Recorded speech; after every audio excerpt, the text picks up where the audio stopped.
Rise and shine, it's espresso time. Good morning, Believe Nation, it's Evan. My one word is believe, and I believe in you. I believe you have an amazing gift inside you that I want to see explode out into the world. So grab your coffee and sip on today's message.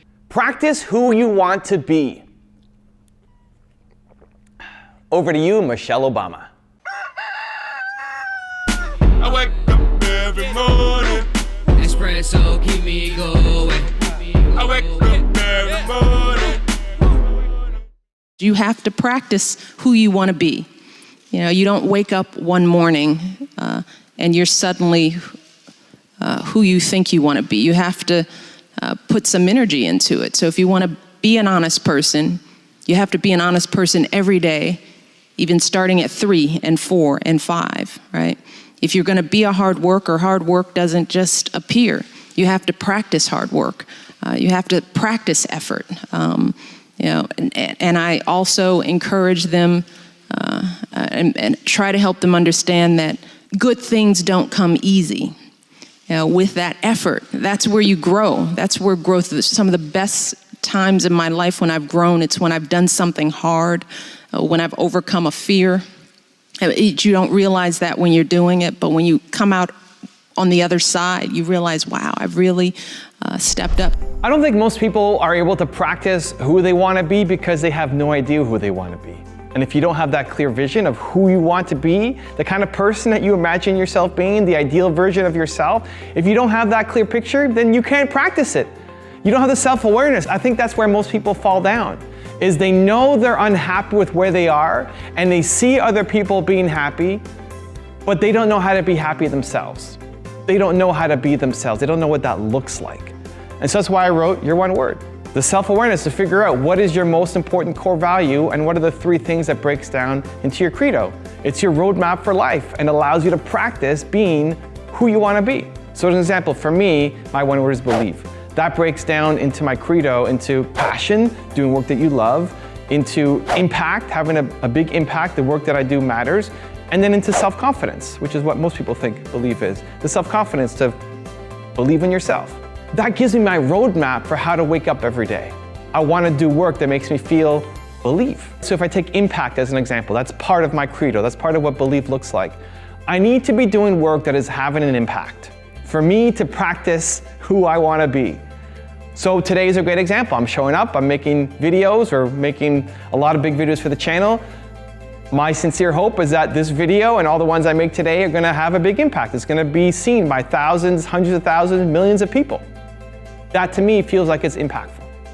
If I'm spending my time in the minutia of something and it's not leading to any results, if I'm spending my time having a meeting with someone who's disrespecting my time, if I'm spending my time just twiddling my thumbs and browsing around on Facebook or doing something that is not high impact, then I'm going to be feeling like I'm letting myself down. I'm not practicing who I want to be. And I think for most people, you know when you're doing the thing that you don't want to be doing. You know that spending time on Facebook or twiddling your thumbs or doing something where somebody's disrespecting you, you know that's not the life that you want, but you don't know how to actually practice the life that you do want. You don't know what that looks like. You don't understand what your core value is. You don't know what you stand for. And until you understand what you stand for, then you don't know what you stand against. And you can't practice being who you want to be. And so the methodology I use is the book, Your One Word. Whether you use my methodology or someone else's, having a self-awareness to know who you are as a human being gives you the confidence to move forward in life. It allows you to stop living somebody else's version of your life. It allows you to say no and to push back when people are encroaching on your values. It allows you to go off and build that thing that you want to build. And so I highly, highly, highly, highly encourage you to, yes, practice every day who you want to be, but first, you got to figure out who you want to be and do the self-awareness exercises to get that plan in action. So the question today is, I'm curious, what is the one thing that you need to practice a little bit more every day for you to practice being who you want to be? What is that one habit, that one trait that you need to practice every single day, just a little bit harder? Let me know, leave in the comments below. I'm really curious to see what you have to say. I also want to give a quick shout out to Maria Rivera Ramirez. Thank you so much for picking up a copy of my book, Your One Word, and posting that awesome review about it. I really appreciate the support, and I'm so glad that you enjoyed the book. So thank you guys again for watching. I believe in you. I hope you continue to believe in yourself and whatever your one word is. Much love, and I'll see you again tomorrow morning for another shot of Espresso. I wake up every morning. Espresso, keep me going. I remain, I'm uninterested in that topic. Which one? What, the relationship between gift and practice? No, I'm uninterested in natural gifts. I know they exist, and I know there's such a thing as talent, but it's and blah, not blah, fun. blah. Yeah, But right. I just feel like, so what, right? Because there are people, I mean, I always think of, you're a basketball fan, I always think of Derek Coleman. Yes. I remember chatting with a guy who worked for the Sixers, and he said, you have to understand that Derek Coleman was the most gifted man ever to set foot on a basketball court. He said, you've heard a million other names. Nobody was as good as Derek. And like, who has heard today, who puts Derek Coleman up there in the pantheon? No one. He didn't want to work. He had bad habits. He had a bad attitude. I mean, so what? Give me somebody who wants to go to practice in the morning and who wants to try in games, and I want to celebrate him. You look for that thing that moves you. I don't know what it is. I like repetition. There's a saying goes, repetition keeps me green. Yeah. I love that saying. Repetition keeps me green. Keeps me green, because fresh. Right. Because the idea that we do performances over and over again, you would say, well, doesn't that get boring or stale? But no, it's in the repetition that the creation comes, that the expression comes. Because I'll give you an example. I was doing Richard once, and not particularly well, and this show is going on, and we couldn't get this court scene with a lot of people in it. I didn't understand what I was doing in the scene. So we would call rehearsals. We would rehearse it and stuff, and we would talk about it, think about it, like all this kind of work where people together are trying to figure out something. And the 85th performance of Richard, I did it on my 85th entrance. I knew the court scene.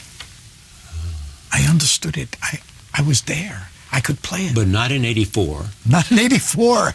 I might have been getting closer, didn't realize it. Yeah. I gave up the ghost, I guess. I just gave it up and said, oh, screw it, it's not going to happen, and I'll just keep going on. And I found it.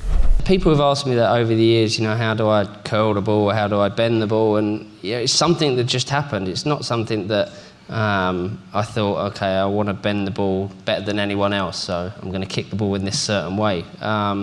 I just worked on my striking of the ball. I just practiced every day. It's something that I've done from a very young age. Even after every training session, I'd take balls on my own and just curl and kick and try and find new ways of getting the ball in the net without anyone touching it. And I've been lucky enough to have done that over the years with the way I kick the ball. And I know that it's a unique style, and I know it's a unique style just because my back hurts a little bit more than it did when I was 15 years old. But no, it's something that I practice, of course. It's one thing I tell kids, and unless you practice, you're never going to get better at something. Well, let me give you the one-word secret to happiness. One word. This is all you need to be happy. The most important word ever.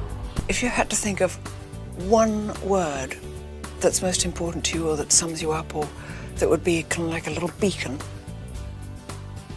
Hey Believe Nation, if you want to know what the most important one word is for Tony Robbins, Gary Vaynerchuk, Oprah Winfrey, will.i.am, and Howard Schultz, I have a very special secret video for you.